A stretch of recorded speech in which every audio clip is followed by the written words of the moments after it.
Bonjour tout le monde et bienvenue à cette diffusion en live du projet Je m'oriente en live, propulsé par Jeunes Explos, stage d'un jour. Je me présente, mon nom est Audrey-Anne Cloutier-Côté. Je suis chargée de projet à l'organisme et aujourd'hui, il me fait très plaisir d'animer cette entrevue avec vous. Donc, comme vous le savez, initialement à Jeunes Explos, on propose des stages d'un jour en immersion en milieu de travail afin que tu puisses explorer le métier ou la profession qui t'intéresse de façon concrète.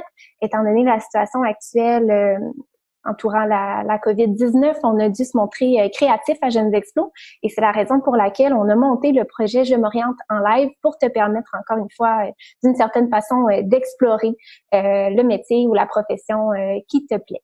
Donc, aujourd'hui, je suis très contente d'avoir Madame Nathalie Ouellette, qui est astrophysicienne et qui travaille au département de physique de l'Université de Montréal. Bonjour Nathalie. Bonjour. Ça va bien? Oui, toi? Oui, merci beaucoup. Toute l'équipe tient à te remercier premièrement là, pour ta participation et ton temps aujourd'hui. On est vraiment choyés de t'avoir. Ça fait plaisir. Ça va nous permettre aussi d'explorer ce métier-là, cette profession-là plutôt d'astrophysicien qui est très inspirant puis qu'on connaît pas beaucoup. Donc, est-ce que tu peux nous en dire un peu plus sur ton rôle à l'Université de Montréal? Oui, donc moi j'ai un rôle qui est un peu unique dans le monde de l'astronomie. Je fais de la recherche, donc je suis astrophysicienne qui fait de la recherche activement, mais j'ai aussi un rôle en tant que coordonnatrice dans un institut à l'Université de Montréal qui c'est un regroupement d'une cinquantaine de chercheurs qui travaillent sur un domaine en particulier qui s'appelle les exoplanètes. C'est des planètes qui orbitent des étoiles autres que le Soleil. C'est un peu étrange, en fait, parce que c'est pas mon domaine de recherche à moi. Moi, j'étudie les galaxies.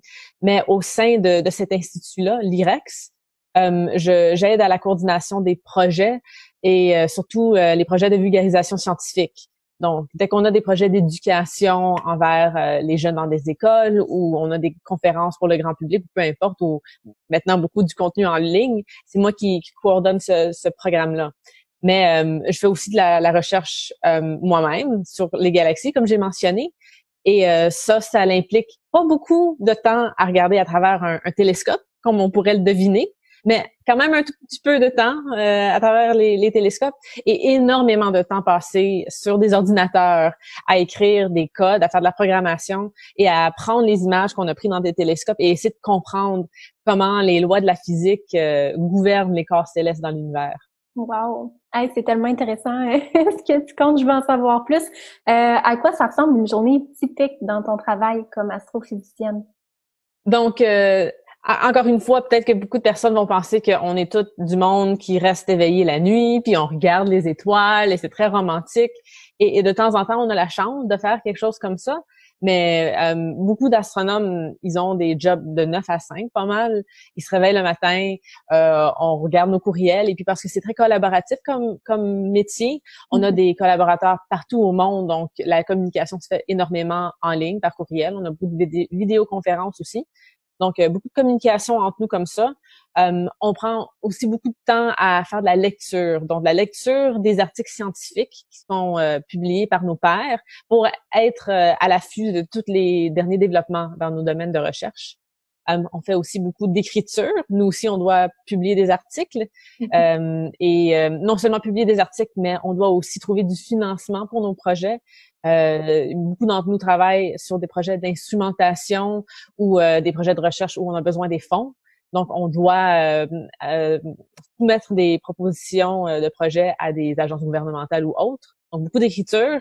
Et puis, finalement, encore une fois, beaucoup de programmation pour faire l'étude de toutes les données qu'on a récoltées. Mais moi, en plus de tout ça, je fais beaucoup de coordination de projets et je parle beaucoup, probablement beaucoup plus que la moyenne des astronomes parce que je fais tellement de vulgarisation scientifique.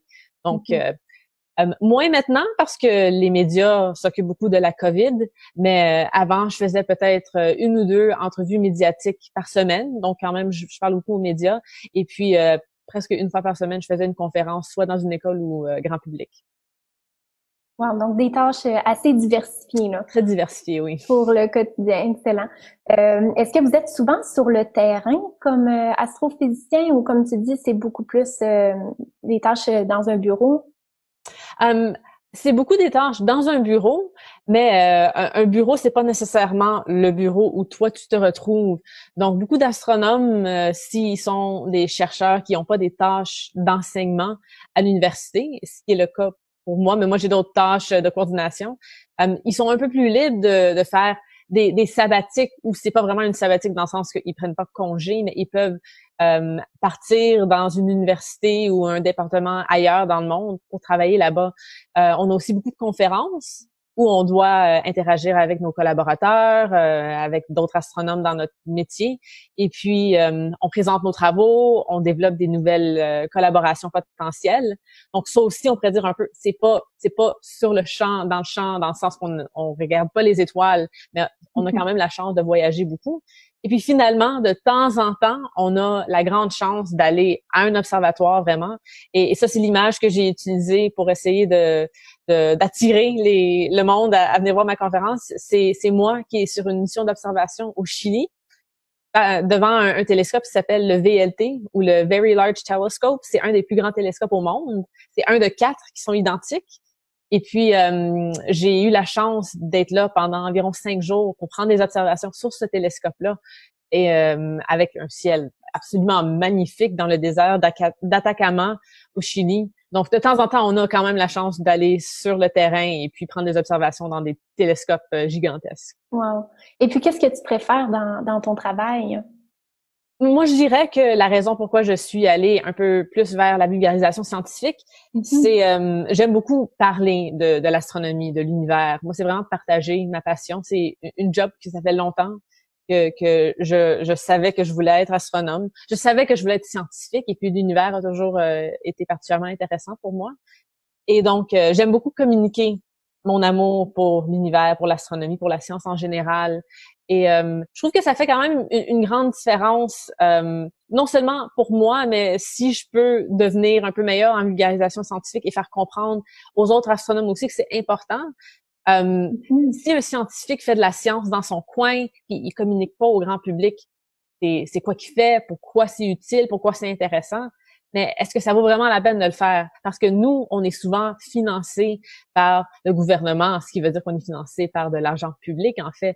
Donc, on le doit à tout le monde d'expliquer c'est quoi qu'on fait, pourquoi c'est intéressant.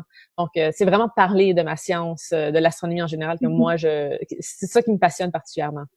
Il faut garder toujours à l'esprit une certaine conscience, justement, dans la vulgarisation des aspects scientifiques pour que ça soit facile à comprendre de la part de la société en général, là, monsieur, madame, tout le monde. Oui. Un plus nécessairement. Je vais prendre une question ici de Julia qui se demande en fait quelle est la formation associée pour devenir astrophysicienne. Donc, je peux parler un peu de ma formation. Et puis, c'est, je dirais, le chemin assez typique si tu veux devenir vraiment une astrophysicienne ou un astrophysicien qui fait de la recherche.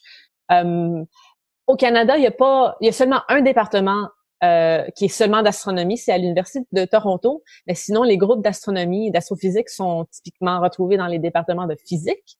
Donc, moi, j'ai un baccalauréat en physique de l'Université McGill. Et ensuite, il faut faire une maîtrise et un doctorat.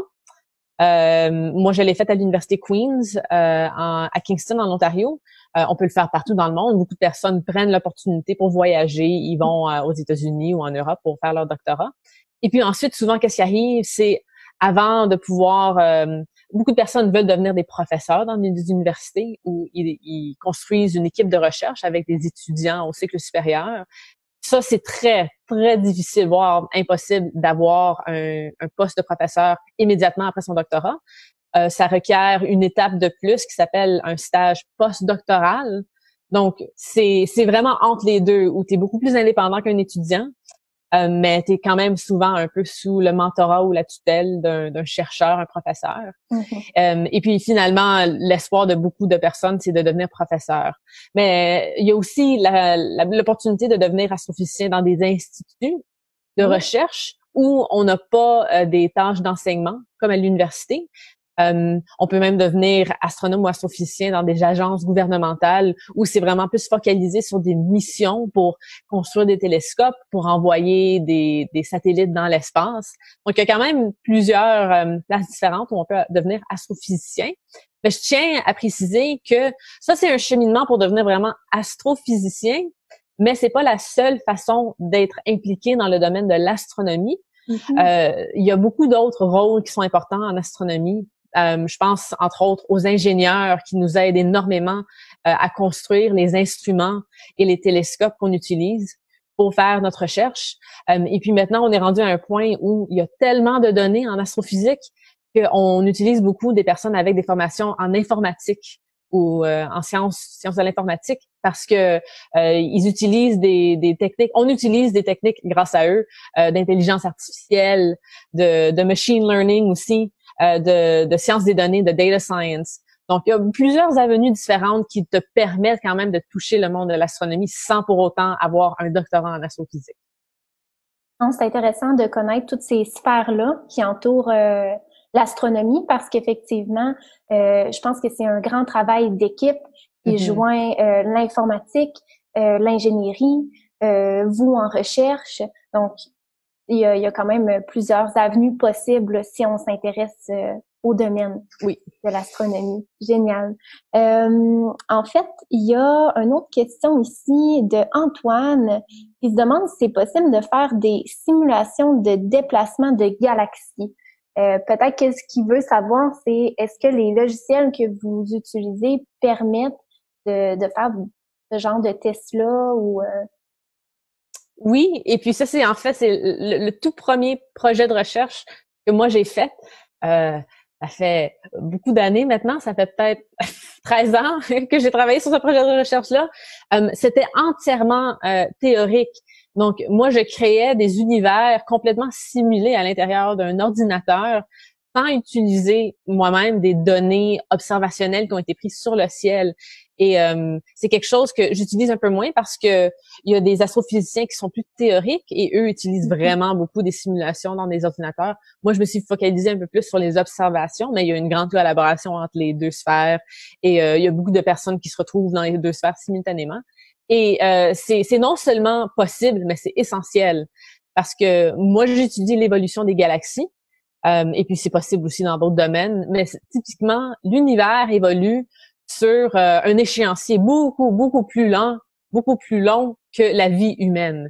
Donc, si moi je veux étudier une galaxie qui évolue de sa naissance à pas vraiment sa mort, mais à la fin de sa vie active, disons, j'aurais besoin de vivre pendant des milliards d'années essentiellement. Mais malheureusement, je peux pas vivre des milliards d'années.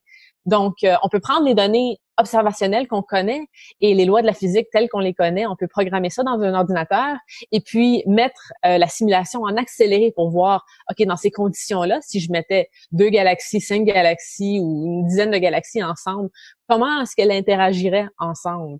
Et puis parce qu'on a le droit à des trillions de galaxies dans notre univers, on peut trouver ces galaxies à plein de stages évolutifs différents.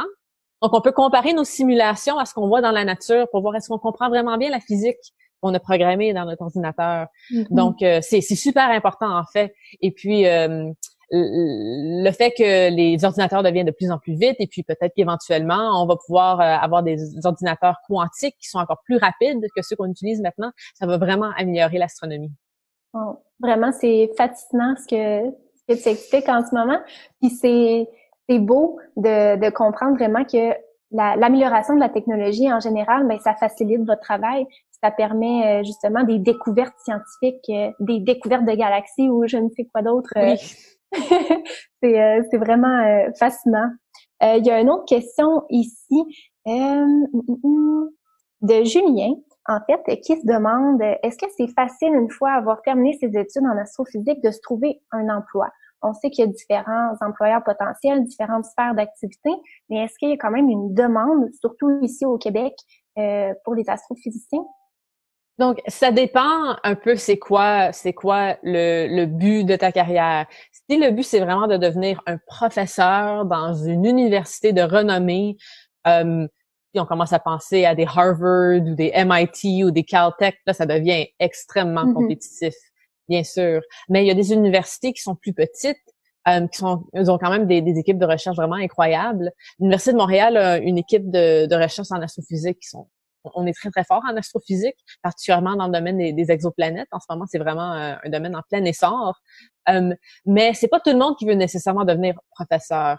Il y a quelques statistiques différentes, ça a tendance à fluctuer, mais on a tendance à dire que de tout le monde qui reçoit un doctorat en astrophysique, entre 10 et 30% d'eux vont pouvoir obtenir un poste en tant que professeur à l'université. Mm-hmm. Mais ça veut pas dire que tout le monde voulait devenir professeur dans une université.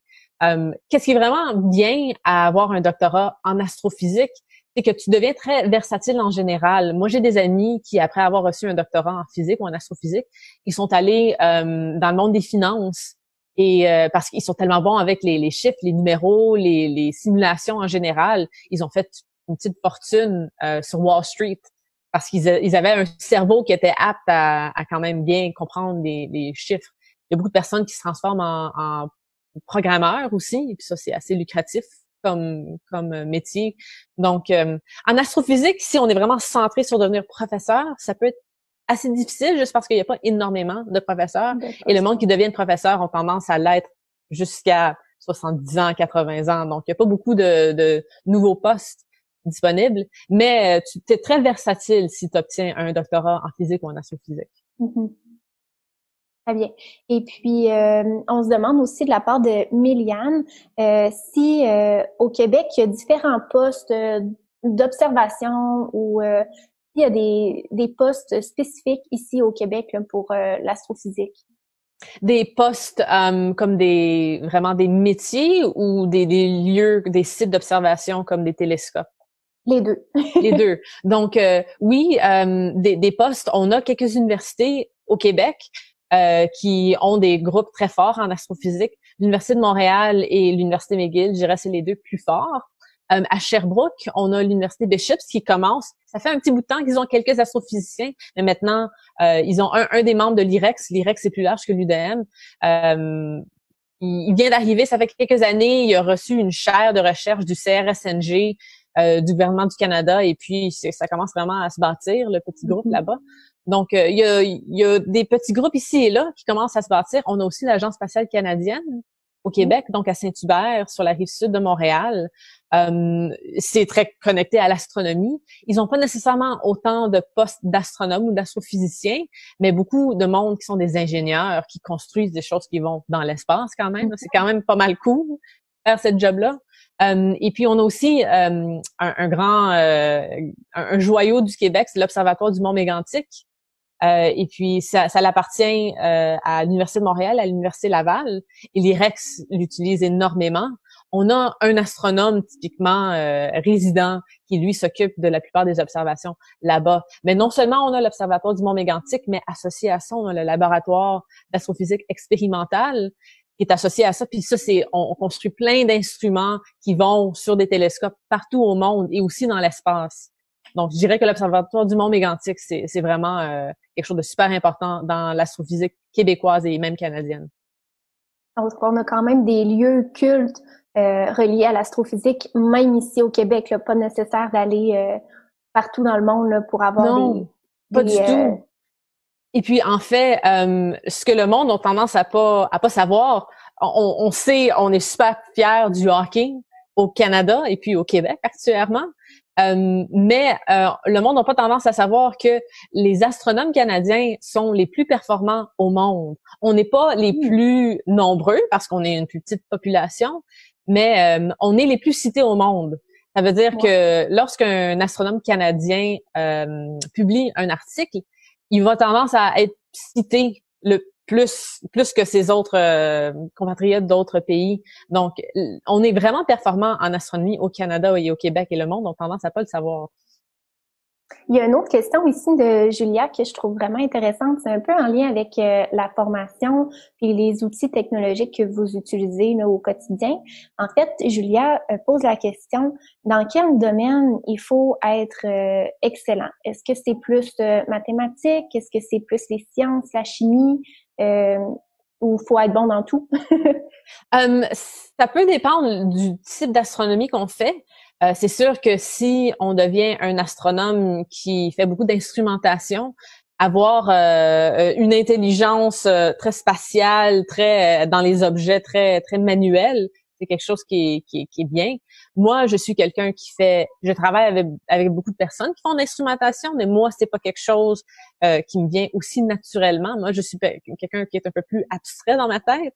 Je dirais qu'en général, juste être capable de résoudre des problèmes. Donc, la physique, c'est quelque chose où tu apprends des lois de la physique, tu peux apprendre des équations par cœur, mais vraiment, lorsque tu deviens un astronome professionnel, tu as toujours le droit, tu as toujours accès à tes équations, mais tu dois ensuite les appliquer sur des contextes un peu différents ou complètement différents d'où tu as appris.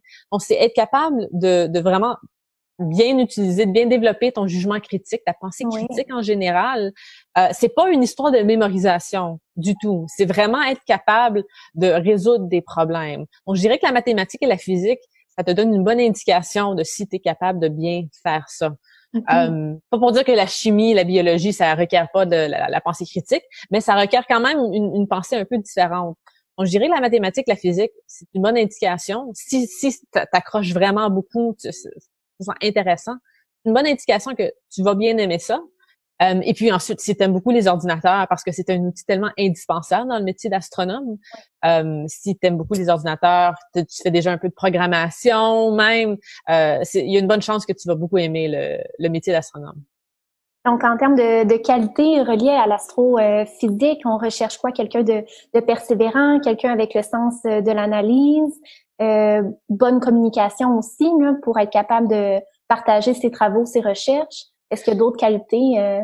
Je dirais la persévérance en est un qui est vraiment important parce que on étudie des choses qui sont tellement loin dans l'univers, c'est tellement abstrait souvent, et puis tu vas arriver à 10 mauvaises réponses avant d'arriver à une réponse qui semble peut-être bonne, et puis peut-être que tu vas publier cet article-là, et puis dans 2 ans, il va s'avérer que ta théorie était complètement pas correcte d'après un autre groupe. Ça, c'est correct, parce que la science, ça l'avance comme ça.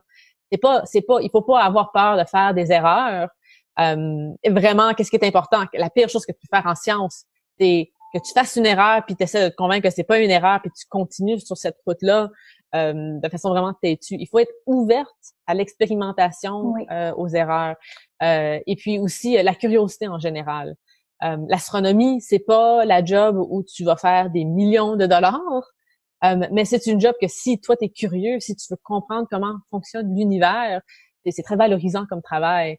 Donc, tu peux étudier quelque chose d'assez unique et puis tu sens comme une connexion à l'univers d'une façon assez magique, assez unique. Donc, si tu es très curieux, très persévérant et tu as un bon sens critique d'analyse, c'est un excellent métier. Merci pour tes réponses. Il y a une autre question également que je pense qui pique la curiosité des jeunes. On se demande ici, c'est de la part de Olivier, est-ce que la matière noire et l'énergie sombre sont des sujets de l'astrophysique? Oui, c'est des sujets de l'astrophysique et puis c'est des sujets qui sont très en vogue maintenant parce que c'est quelques-uns des plus grands mystères de l'astronomie en ce moment. Si on considère toute l'énergie, toute la matière qui construit l'univers, la matière qu'on comprend assez bien, on appelle ça de la matière baryonique, c'est de la matière normale, des électrons, des protons, des neutrons, tout ce qui construit nous et la Terre et les planètes. Ça compte pour environ 4% de l'univers. Ce qui veut dire que 96% de l'univers, on ne comprend pas c'est quoi. De ces 96%-là, il y en a environ 71 et de l'énergie sombre. Ça, c'est vraiment un gros mystère en cosmologie, en astronomie. Et puis le restant, c'est de la matière sombre. Ça, on la comprend un tout petit peu mieux, mais on sait pas c'est quoi. On voit qu'elle agit sur l'univers d'une façon particulière, mais on ne sait pas c'est quoi les particules qui la forment. Donc, définitivement, il y a énormément de choses encore à découvrir. Donc, on n'a pas du tout fini avec le monde de l'astronomie. Il y a plein de choses à faire encore. Alors, si à la maison, il y a des futurs astrophysiciens, il y a encore beaucoup de travail à faire, beaucoup de recherches, beaucoup d'inconnus et de découvertes à venir. Oui. Certainement. En terminant l'entrevue, parce que le temps passe extrêmement vite, qu'est-ce que tu conseillerais aux jeunes à la maison qui ont un intérêt vers l'astrophysique? Quels seraient tes conseils pour eux? Je dirais, comme je l'ai mentionné un peu déjà, c'est de pas avoir peur de faire des erreurs à travers son cheminement de carrière, de pas oublier que il y a pas seulement un seul chemin vers son but. On peut explorer des avenues différentes. Si toi, t'adores vraiment l'astronomie, mais peut-être que tu veux vraiment travailler avec tes mains, penser à des choses abstraites dans ta tête qui sont à des milliards d'années-lumière de toi, t'as de la misère avec ça, peux quand même apporter quelque chose d'important à l'astronomie en construisant quelque chose dans tes mains. Ou même si toi, tu adores la communication, mais tu adores l'astronomie aussi, il y a beaucoup d'opportunités pour faire de la communication, du journalisme relié aux sciences. Donc, il y a plein d'avenues différentes. Il faut pas vraiment penser « Oh non, je suis pas bon dans les maths, donc nécessairement, je peux pas du tout toucher la science. » Il y a plein d'avenues différentes. Mm-hmm. Eh ben, merci beaucoup pour ton temps, puis tous ces éclaircissements-là. Vraiment, c'est fort intéressant de t'entendre parler de ta passion. Puis ça génère en moi je suis très curieuse d'en savoir plus, mais malheureusement, c'est tout le temps qu'on a. Si à la maison, vous avez d'autres questions pour Nathalie, simplement les mentionner dans l'onglet commentaires, puis on pourra y revenir. Là. En fait, Nathalie se portera volontaire pour aller y répondre éventuellement. Donc là-dessus, bien merci encore et merci à toi à la maison de t'être connecté aujourd'hui, d'avoir pris les moyens concrets pour t'aider dans ton processus de choix scolaire et professionnel. Je suis sûre que ça a été favorable pour ton parcours qui s'en vient au collégial et éventuellement à l'université. Alors merci encore, puis bonne journée à tous. Bye.